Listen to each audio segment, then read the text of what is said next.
요즘은 이 국가의 일들이 자꾸 터지니까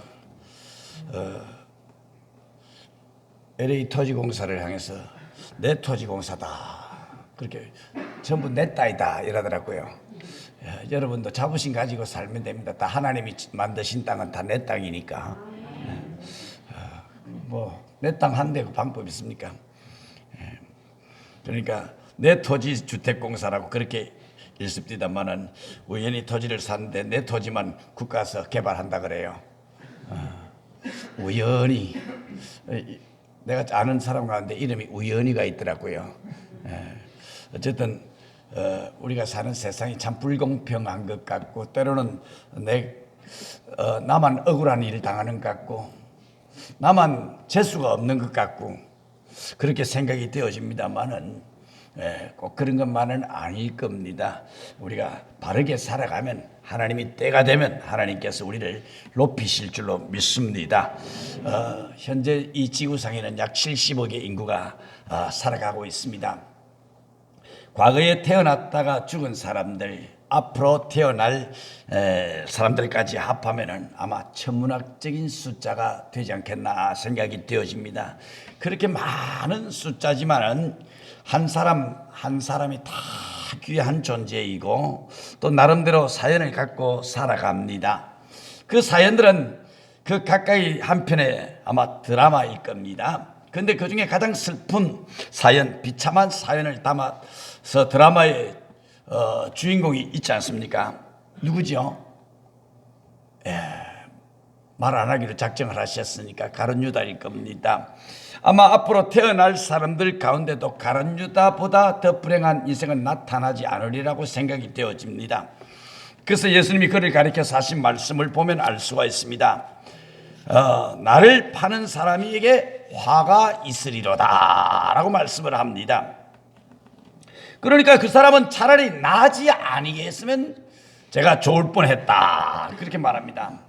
우리가 매년 사순절에 다른 거 없지 않습니까? 사순절에 뭘 읽습니까? 복음서를 읽어보는 겁니다. 나를 위하여 십자가에 죽으신 예수님 어떻게 고난받으신가, 어떻게 매를 맞으셨는가, 어떻게 옆구리에 창자국을 받으셨는가, 그것을 생각을 하면서 사순절에는 이 복음서를 읽어나가는 겁니다. 그러니까 이 복음서를 읽다 보면은 가룟 유다가 등장하는 대목에 늘 마음이 걸립니다. 그러면서도 특별한 의미 없이 그냥 지나쳐 버리는데 가만히 생각해 보면은 누구에게나 가룟 유다와 같은 기질이 있다라고 하는 사실입니다. 나에게도 있고 여러분에게도 있고 아멘 안 한 사람들에게도 있고 아멘 한 사람들에게도 있고 누구에게나 이 가룟 유다와 같은 기질이 있고 또 그렇게 될 가능성도 있다라고 하는 사실입니다.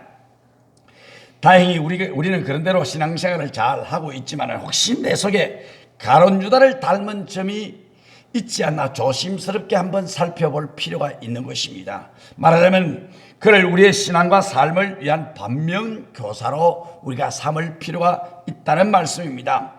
그럴 때 역설적으로 가룟 유다와 전혀 다른 차원의 인생을 살아갈 수 있으라고 생각이 되지만 정말 아무쪼록 오늘 말씀을 통해서 가룟 유다의 인생 이야기를 살펴보면서 역설적인 교훈을 얻고 더욱 성숙한 믿음의 사람, 성숙한 신앙의 사람들이 다 되시기를, 저와 여러분이 되시기를 우리 주님의 이름으로 축복합니다. 이 본문은 겟세마네 동산에서 피땀 흘리며 기도를 마치신 이후에 기록된 사건입니다. 그 장소는 이미 예수님이 평소에 늘 밤마다 기도하러 가시던 산이었습니다. 그것을 익히 알고 있던 가룟 유다는 대제사장들의 하속들과 로마 군인들을 데리고 그 산을 향해서 옵니다. 그리고 예수님을 체포해 갑니다. 이렇게 해서 예수님은 죄 없이 애매히 십자가에 달리게 됩니다. 물론 이런 과정을 통해서 예수님만은 우리의 죄를 대속해 주셨습니다. 거시적으로 보면 인류의 구원 역사지요. 그러나 가룟 유다 개인의 인생으로 보면 너무나도 안타깝고 너무나도 불행한 일입니다. 그 과정을 살펴보면서 말씀의 교훈을 얻고자 하는데 우리 인생에 하나님 앞에 바르게 쓰임받아야 되지.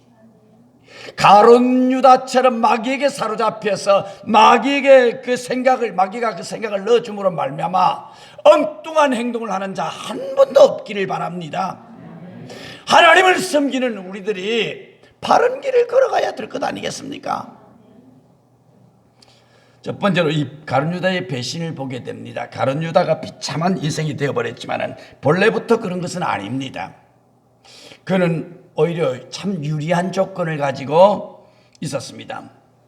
12 제자 중에 하나로 선택을 받아서 제자들과 어울려 예수님의 말씀을 육성으로 직접 들을 수가 있었습니다. 게다가 예수님이 행하는 수많은 기적들을 육신의 눈으로 보고 들을 수가 있었습니다. 게다가 예수님이 행하시는 기적을 보고 제자들과 더불어 예수님의 사역에 동참할 수 있었습니다. 특히 그린 머리가 좀 남보다 수학 계산이 좀 빨라가지고 제자들의 그 그룹에서 재정 업무를 맡아보게 됐습니다. 그리고 그의 이름을 통해서 우리가 짐작되는 게 있지 않습니까? 이 가롯은 그의 출신지를 가리킵니다. 지방 이름이죠. 가롯이라고 하는 것은. 유다라고 하는 이름이 뭡니까? 찬송이라고 하는 뜻을 가지고 있습니다. 그러니까 가롯에서 지역에서 찬송해야 될 사람이다, 그 얘기입니다. 우리의 삶을 통하여 찬송을 불러야 될 사람이다, 그런 얘기입니다. 유다라고 하는 뜻이 아마 그의 부모가 가룟 유다를 놓고 그 아들이 성장해서 하나님을 찬송하며 잘 섬기라고 하는 소원을 담아서 가룟 유다라 이렇게 이름을 붙였을 것입니다. 이 정도면 오히려 특권이 있는 사람 아닙니까? 기회를 갖고 있던 사람 아닙니까? 그런 특권과 기회를 가지고 있었지만 자기만 잘했더라면 찬송으로 하나님께 영광 돌리며 이름 그대로 찬송으로 하나님께 영광 돌리며 살았던 사람이라면 얼마나 하나님의 은혜의 삶을 살아갈 수 있었겠습니까? 구원, 축복, 상급, 영광 이런 것들을 다 받아 누릴 수 있었을 것입니다. 그런데도 안타깝게도 그 모든 특권과 기회들을 놓쳐버리고 말았다라고 하는 사실입니다. 여러분, 우리에게 주어진 축복을 놓지 마시길 바랍니다. 그 축복을 내 것으로 받아들이고 내 것으로 만들어 나가는 것이 은혜입니다. 더 나가서 돌이킬 수 없는 죄악을 저지르고 말았다고 하는 사실입니다. 더욱 안타까운 것은 예수님께서 마지막 순간까지 그에게 자비와 사랑과 은혜를 베푸십니다. 그런데 그 모든 기회마저 다 놓치고 말았다고 하는 사실입니다.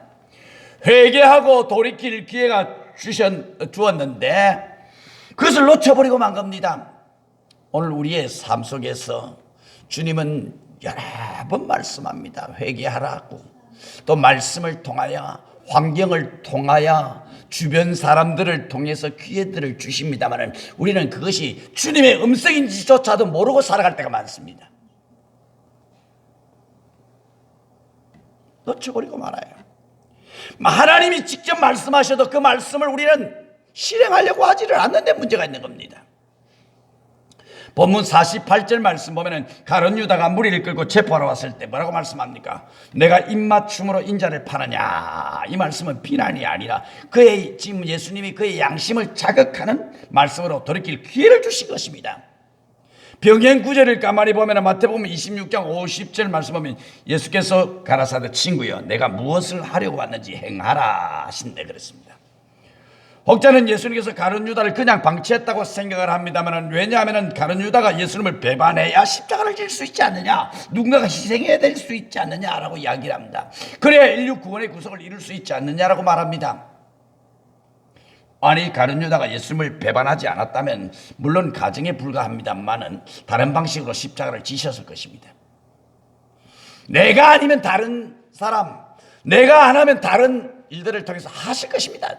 그러니까 악역에 쓰임받는 거 이게 얼마나 불행한 사람인지 모릅니다. 우리는 지금도 이 빌라도라고 하는 사람의 이름을 기억하고 있습니다. 우리가 신앙을 고백할 때마다 폰디오 빌라도에게 고난을 받아서 빌라도가 언제 고난을 행했습니까? 자기는 이 유다의 총독으로 있으면서 얼마든지 사면을 할 수 있고 죄 없다는 사실을 알고 있었습니다. 근데 밀란이 두려워서 데모할까 싶어가지고 민중들을 바라보면서 눈치를 보다가 팡팡 두드리고 맙니다. 십자가에 못 박으라고 내어주고 맙니다. 여러분, 우리의 신앙의 선조들은요, 목에 칼이 들어와도 죽음의 길을 걸어가면서도 어떻게 합니까? 눈물 없이 가는 길, 피 없이 걸어가는 길이라고 그러면서 순교의 길을 걸어갑니다.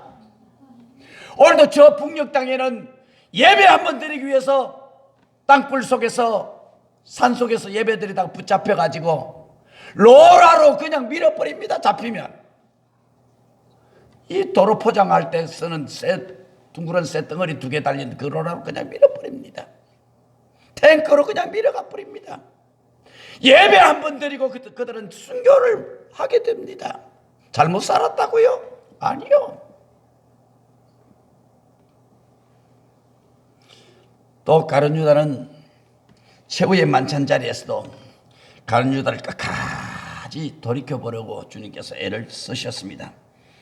옆자리에 요한과 더불어 가룟 유다를 앉히고 일부러 음식을 건네줍니다. 그리고 자중을 향해서 말씀합니다. 제자들 중에 한 사람이 나를 팔 것이다. 이 떡을 받는 자가 나를 팔 것이다 라고 말씀하셨는데, 그것은 가룟 유다에게 속히 돌이키라고 하는 얘기입니다. 회개하라는 얘기입니다. 간접적으로도 말씀하시고 직접적으로도 말씀하는데도 깨닫지를 못합니다. 우리가 말씀을 들으면서도 나의 말씀으로 받지 않으면 아무 유익이 없는 겁니다. 내 것이 되어야 됩니다. 본문을 봐도 예수님이 얼마나 자비로우신 분인지를 확인할 수 있지 않습니까? 50절 51절 말씀 보면은 제자 중 한 사람이 칼을 휘두르다가 대제사장 종 말고의 오른편 귀를 떨어뜨려 버립니다. 얼마나 칼솜씨가 뛰어난지 짐작이 되지 않습니까? 아무리 그냥 칼질을 잘해도 싹 머리 옆에 귀만 쫙 자르니까 베드로가 평상시 칼 연습을 많이 했는가 봅니다. 싹 잘랐는데 귀만 탁 떨어집니다. 인간적으로 보면 정당방위지요. 당연한 일이지요. 그러나 예수님은 오히려 베드로를 나무라 하면서 귀를 주워다가 다 붙여줍니다. 놀라운 기적 아닙니까? 만일 이때라도 가룟 유다가 회개했다면 그렇게 비참해지지는 않았을 것입니다. 그런데 그는 모든 기회를 다 놓치고 끝내 멸망의 길로 걸어가게 된 겁니다. 가룟 유다가 그렇게 된 것은 욕심에 이끌려 마귀의 종이 되었기 때문이라는 겁니다. 그렇기 때문에 예수님을 팔아넘기고 받은 돈은 은 30입니다. 그 당시 노예 한 사람 값으로 은 30을 받고 주고받고 장사를 하게 됩니다. 그렇게 큰 돈이 아니지 않습니까? 이 탐욕이라고 하는 것이 얼마나 맹랑하고 무서운 것인지 알 수가 있습니다. 물론 다른 이유도 있을 것입니다. 예를 들어서 예수님이 이스라엘을 로마의 압제 해방에서 해방시킬 정치적 메시아로 알았을 때 갈수록 전혀 그렇지 않는 모습에 아마 실망을 했을 것입니다. 이게 아닌데 내가 잘못 따라 나섰는가? 이게 아닌데 자꾸 3년을 따라다니면서 이건 아닌데 어쨌든 이 탐욕의 노예가 되고 마귀의 도구가 되어서 예수님을 미워하던 유대 종교 지도자들에게 결국은 팔아넘깁니다. 3년 동안 따라다니던 스승을 말입니다. 아니, 가룟 유다는 3년을 따라다니면서 스승을 팔았지만 여러분들은 10년, 20년, 30년 평생을 따라다니면서 예수님을 부인하고 예수님을 저주를 하고 그렇게 살아가지 않습니까? 예수님의 이름에 역질하는 게 전부 부인하는 행위입니다. 그거 십자가에 못 박는 행위입니다. 더 기가 막힌 것은 배신의 과정입니다. 미리 돈을 딱 받아놓고 예수님을 넘겨줄 시기를 엿보면서 예수님과 동행하고 있었다고 하는 사실입니다. 언제 기회가 될까? 그리고 결정적인 순간에 최후의 만찬 자리를 박차고 나가서 군인들과 하속들을 데리고 체포하러 온 겁니다. 가장 당황하고 가정스러운 것은 예수님을 몰라보는 체포대를 위해서 만든 이 군호 암호를 짰습니다. 입을 맞추는 사람이 예수니까 확실하게 실수 없이 체포하라고 이렇게 입을 맞추고 짜고 온 겁니다. 마태복음 26장 49절 말씀 보면 가증함이 더욱 부각됩니다. 곧 예수께 나와 랍비여 안녕하시옵니까 하고 입을 맞추니까 입 맞춤은 유대인의 풍습입니다. 인사법입니다. 가장 신뢰와 사랑의 관계가 있는 사람끼리 나누는 인사법입니다. 아무에게나 입 맞춤 하지 않지 않습니까? 그런 능증스럽게 안녕하십니까 반가운 척하면서 선생님 안녕하십니까 그렇게 인사를 하면서 건네는 겁니다. 입을 맞춥니다. 이것은 연약해서 배신하는 것과는 전혀 다른 행위입니다. 사악하고 고의적인 배신입니다. 이것은 그에게 신앙이 없었기 때문에 자행된 겁니다. 일말의 신앙 양심이라도 있었다고 할 것 같으면 그럴 수는 없습니다. 이런 죄를 가리켜서 고범죄라 이렇게 부르는데 자기도 스스로 회개하기 어렵고 결코 용서받지 못하는 죄를 알면서 짓는 죄, 이걸 고범죄라 그럽니다. 우린 예수 그리스도가 누군지를 압니다. 교회를 어떻게 섬겨야 될지 잘 압니다. 그럼에도 불구하고 알고도 행치 않는 것이 죄라 그랬습니다. 이게 고범죄, 이게 용서받지 못할 죄라는 겁니다. 제가 잘 아는 한 장로님 한 분이 그렇게 열심히 하시던 장로님이셨어요. 그렇게 헌신하던 장로님이셨어요. 근데 어느 날부터 마음이 틀어지기 시작합니다. 목사님과의 관계, 교우들과의 관계가 조금 뭔가 복잡해지기 시작을 합니다. 그러더니 날짜를 잡고 쿠데타의 역사를 일으키려고 마음을 먹습니다. 언제 내가 신호를 보낼 테니까 나하고 같이 동조를 하시는 분들은 그때 같이 고함을 지르고 목사님을 끌어내려야 된다. 이런 얘기 하면 별로 은혜가 안 되는데,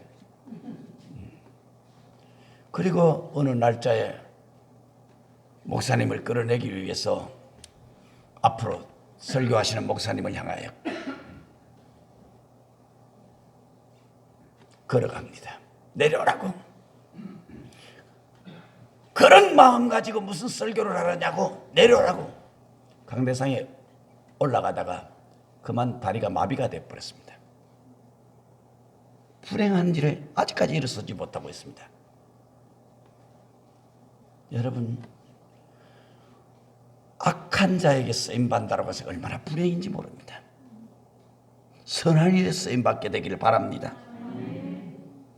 제자들도 결국은 예수님을 배신하고 다 도망갑니다. 갈릴리 바다로 향해서 걸어갑니다. 베드로는 재판 장소까지는 따라가는데 예수님 보는 앞에서 예수님 말씀합니다. 오늘 밤 내가 닭 울기 전에 3번이나 나를 부인할 것이다 라고 말씀하는데, 실제로 예수님이 십자가 현장에 돌아가신 그 순간 닭이 새벽이 돼서 닭이 꺾이요 하고 우는데 예수님의 말씀이 생각납니다. 거기서 울며 통곡합니다. 여러분, 이게 중요한 거예요. 베드로는 짐승의 울음소리를 듣고도 회개했습니다. 통곡했습니다. 우리는 하나님의 말씀을 들으면서도 깨닫지를 못합니다. 양심의 가책을 느끼지를 못합니다. 하나님의 말씀 속에 들어가 살면서도 가책을 느끼지를 못합니다. 이게 얼마나 무서운 죄인지 모릅니다. 고범죄라 그럽니다. 이게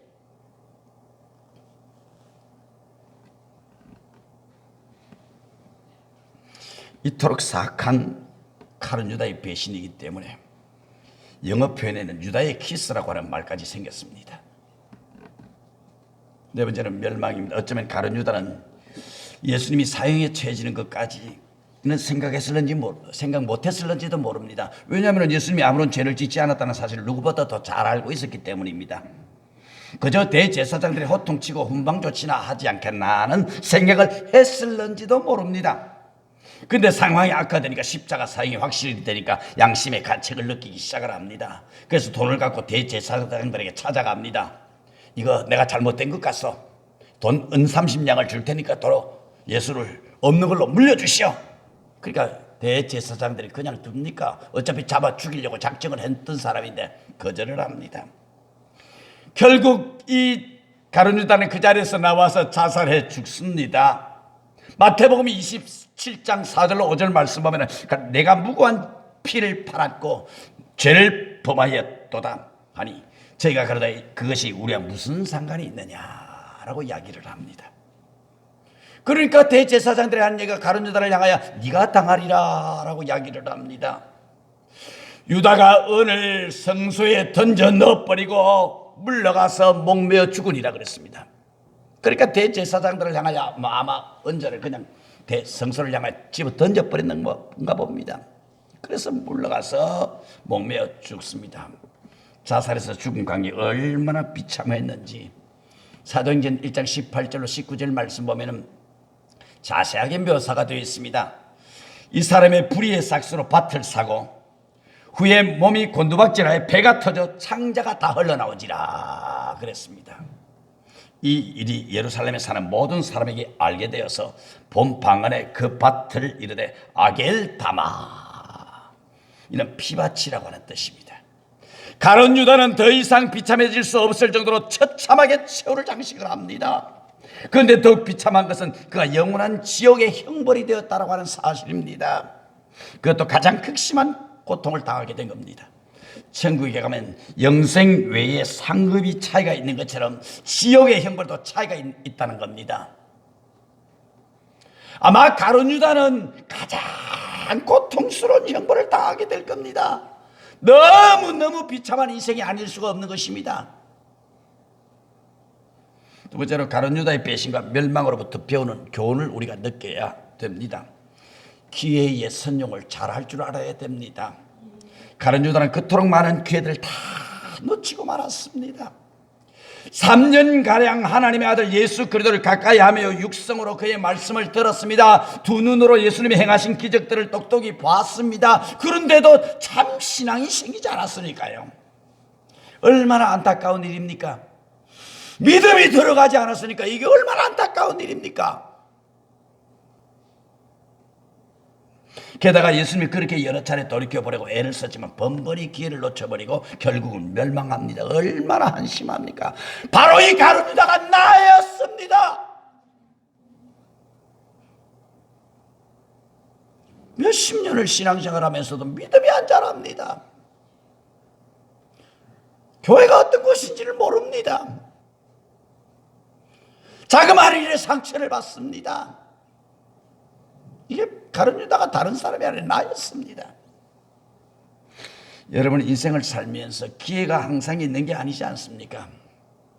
예수님은 오래 참으셔서 우리를 부르십니다. 그리고 그 기회가 영원히 주어지는 것은 아닙니다. 그렇기 때문에 신앙 세계에서는 기회는 항상 오늘입니다. 아니 지금입니다. 왕년에 했던 것 자랑해도 소용없고 과거에 하지 못한 것 후회해도 소용없고 미래로 미루는 것도 어리석은 일입니다. 우리가 태어난 시간은 결정되어 있지만 우리가 세상을 떠날 날은 나 자신도 모릅니다. 오늘일지 내일일지 모릅니다.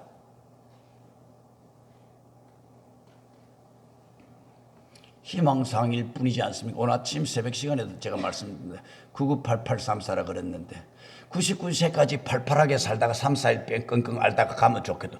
그거야 희망사항일 뿐입니다. 누가 그렇게 안 하고 싶습니까? 사모님하고 가끔 그 이야기합니다. 나는 92세까지만 살 테니까 그렇게 잘 알고 있으라고. 그러니까 뭐라는 줄 압니까? 나는 100세를 맡아놨다는 거예요.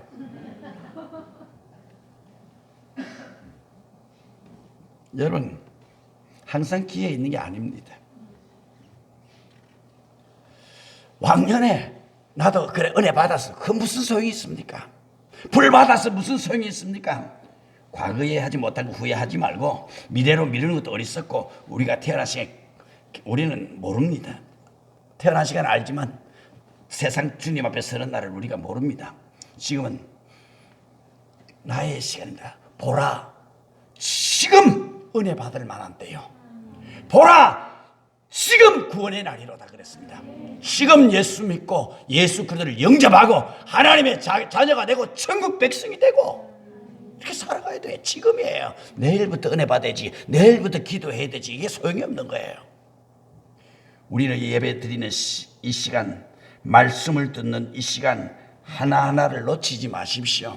그냥 왔다가 허탕치고 돌아가면 아무 소용이 없습니다. 지금 이 시간 하나님을 만나야 합니다. 이사야 55장 6절 말씀해 보니까 너희는 여호와를 만날 만한 때에 찾으라. 가까이 계실 때에 그를 부르라 그랬습니다. 신앙의 절개를 봅니다. 유다가 실패한 이유는 세상의 욕망에 사로잡혔기 때문에 그렇습니다. 그는 욕심에 이끌려 예수님을 팔았습니다.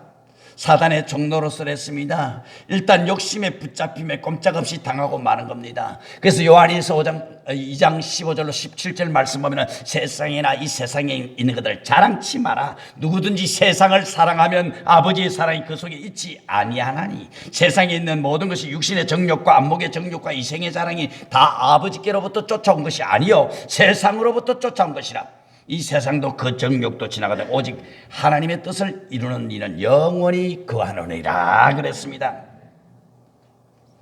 밀림에 사는 뱀들 중에 이 부시메스트라고 하는 이름을 가진 아주 아름다운 뱀이 있다는 겁니다.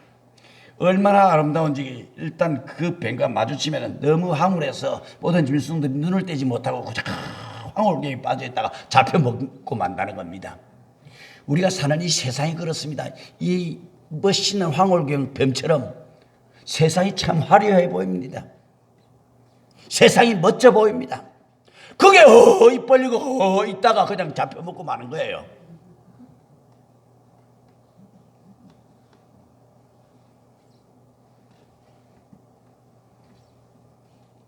그때 우리는 사단에게 붙잡히지 않도록 늘 경성에 깨어 있어야 됩니다. 그렇기 때문에 우리는 깨어있지 않으면 안 된다는 겁니다. 그래서 예수님께서도 제자들을 향해서 늘 말씀하셔. 겟세마네 동산에 가서 기도하시다가 또 돌아보니 잠시도 깨어 기도할 수 없더냐. 잠시도 깨어 기도할 수 없더냐. 이제 자라. 이제 포기해버렸습니다. 제가 오늘 따라 시키고 싶은데 그냥 시간 관계상 참습니다. 제가 새벽에 그렇게도 나올 수 없더냐. 그냥 자라 이제.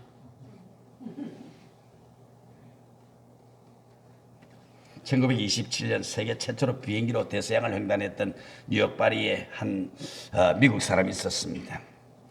비행기라야 프로펠러 한 개 달린 단발기였고 시간도 무려 33시간 반 걸렸다 그럽니다. 그 이름은 찰스 린드버그라고 하는 사람입니다. 그는 그 일로 인해서 세계 영웅이 됩니다. 비행기를 처음 개발했으니까 영웅이 됐습니다. 그래서 영웅이 되니까 한 번은 요즘도 우리나라에도 영웅이가 하나 뜨고 있는 영웅이가 있더라고요. 그래서 우리 교회도 영웅이가 있었는데 그 영웅이 이름을 바꿔붙더라고. 어느 날 놔뒀으면 더 떴을 텐데. 근데 이렇게 이제 영웅이 되고 나니까 담배 회사에서 사장이 그에게 광고 모델을 제의를 합니다. 담배 한 개비를 주면서 손에 끼고 있든지 아니면 왜 웃어요? 알아요. 입에 물고 있든지 잠시 포즈를 취해달라고 하면서 5만 불을 주겠다고 약속합니다. 그러니까 5만 불이면 지금도 큰 돈이지만은 5만가 다 모으면 5만 불이래요. 5만 불을 주겠다고 약속을 했습니다. 지금도 큰 돈 아닙니까? 당시로서는 엄청난 액수입니다. 1927년도니까 엄청난 큰 돈입니다. 근데 그는 이런 지하에 거절을 합니다. 그 이유를 물었더니 나는 세례교인입니다. 교회 목사입니다. 장로입니다. 집사가 아닙니다. 세례교인이라고 이야기를 합니다. 나는 세례교인이기 때문에 그럴 수가 없습니다. 덕이 되지 아니하고 많은 사람들에게 나쁜 영향을 줄 수가 없다는 겁니다. 그 일이 신문에 대서특필이 됐습니다. 많은 그리스도인들에게 큰 격려와 도전을 받았다 그럽니다. 사실 말이 그렇지 거절하기 얼마나 어렵겠습니까? 그래도 신앙의 절개를 지켰을 때 하나님이 그를 높여주셨어요. 다니엘 3장에 보면은 다니엘의 세 친구 이야기가 납니다. 그들은 금신상에 절할 것을 강요를 당합니다. 느부갓네살 왕이 풀무불에 쳐 넣어서 죽이겠다고 엄포를 놓습니다. 근데 그들은 거절을 합니다. 하나님이 우리를 지켜주실 것이고 혹시 안 그래도 응할 수 없다. 안 지켜 내가 불에 타 죽는 한이 있어도 나는 응할 수 없다고 완전히 잘라 말합니다. 결국 풀무불 속에 들어갑니다. 하나님의 능력으로 머리털 것 하나 거슬리지 아니하고 나옵니다. 그 후에 어떻게 됐습니까? 이방왕이 느부갓네살이 너무너무 놀라서 하나님을 찬송합니다. 그리고 전국에 조서를 내려서 사드락과 메삭과 아벳느고의 하나님을 함부로 여기지 말고 다 그 하나님을 믿으라고 경고를 합니다. 그 세 친구를 높이 승진하게 됩니다. 여러분 얼마나 놀라운 일입니까? 우리가 신앙의 절기를 지키면 하나님이 반드시 높여줍니다. 손해보게 하지 않습니다. 신앙의 절개를 지켜나가시게 되기를 바랍니다. 믿음을 끝까지 지켜나가시게 되기를 바랍니다. 세 번째는 회개를 통한 재헌신입니다. 엄밀히 말하면 가룟 유다가 멸망한 것은 그의 배신 때문에 멸망한 게 아닙니다. 그가 끝까지 회개하지 않았기 때문입니다.